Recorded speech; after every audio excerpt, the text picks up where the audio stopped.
અસ્થમાની દવા ઘટતા દર્દીઓને ભારે હાલાકી ભોગવવી પડી રહી છે। સ્મીમેર હોસ્પિટલમાં સુરત ઉપરાંત દક્ષિણ ગુજરાત અને મહારાષ્ટ્રના દર્દીઓ પણ આવે છે, જેમાં જરૂરી દવાઓ નહીં મળતા દર્દીઓને મુશ્કેલી પડી રહી છે। દવા માટે દર્દીઓને ધરમના ધક્કા ખાવા પડી રહ્યા છે। देखो, दवाइयों की स्थिति में ऐसा बोलेगा, स्मीमेर हॉस्पिटल में पूरता स्टॉक है।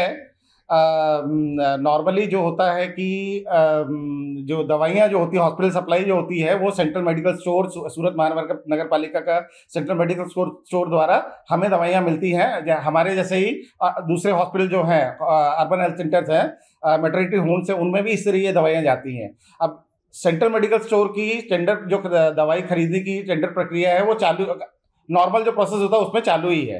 अब कुछ दवाएं जो होती है, जैसे ज़्यादा दर्दी आए तो उसमें दवाओं का जो स्टॉक होता है वो कम होता है, तो उस परिस्थिति में दवाओं को देखते हुए, स्टॉक को देखते हुए हम हॉस्पिटल वाले, जैसे स्मीमेर जो है वो लोकल परचेज करता है और लोकली हमारे मतलब स्मीमेर के बजट से उनको अवेलेबल करवाता है। इसी तरह से कुछ दवाइयाँ जो है, क्योंकि साल भर साल आती है सेंट्रल मेडिकल स्टोर से, अब इस समय के जो साल का कोटा है वो थोड़ा कम हो रहा है, तो उस हिसाब से हमने लोकल परचेज में जैसे जैसे स्टॉक कम होता जाता है वैसे वैसे हम खरीदते जाते हैं। अभी आपने जैसे क्वेश्चन पूछा है कि भाई अस्थमा की जो दवाई है, उसके लिए जैसे कि हफ्ता भर पहले एक डेरिफेलिन करके जो गोली होती है, वो उस स्टॉक में कम हुई थी, तो उसका ऑर्डर प्लेस कर दिया गया था हफ्ता भर पहले, और आज के दिन में आ जाएगी वो दवाई।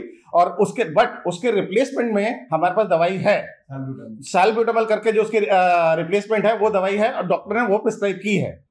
ठीक है, अब ऐसे बहुत सारी दवाइयाँ होती है, रिप्लेसमेंट की अवेलेबल है। वही चीज बता रहे हैं, दर्दियों को कैसे ये चीज इधर इस तरह से गई है कि दवा तो अवेलेबल ही है, ठीक है ना। अगर एक दवाई नहीं है तो उसके रिप्लेसमेंट तो है ही। जैसे MVBC नहीं है तो उसका B कॉम्प्लेक्स होता है। मीनवाइल हमने वो तो कर ही दिया है, क्या नाम है, जो परचेज ऑर्डर निकालते हैं वो तो निकाल ही दिया, लोकल परचेज करते हैं वो तो निकाल ही दिया है ऑर्डर। वो मुझे मैं वो जानना चाहूंगा कि वो कौन से दर्दी हैं, उनको क्या प्रॉब्लम हुई है, क्योंकि दवाई तो अवेलेबल है, उसकी रिप्लेसमेंट भी अवेलेबल है हमारे पास, और इमरजेंसी के लिए सारे इंजेक्शन डेरिफाइलिन वो सब तो अभी भी हॉस्पिटल में अवेलेबल है।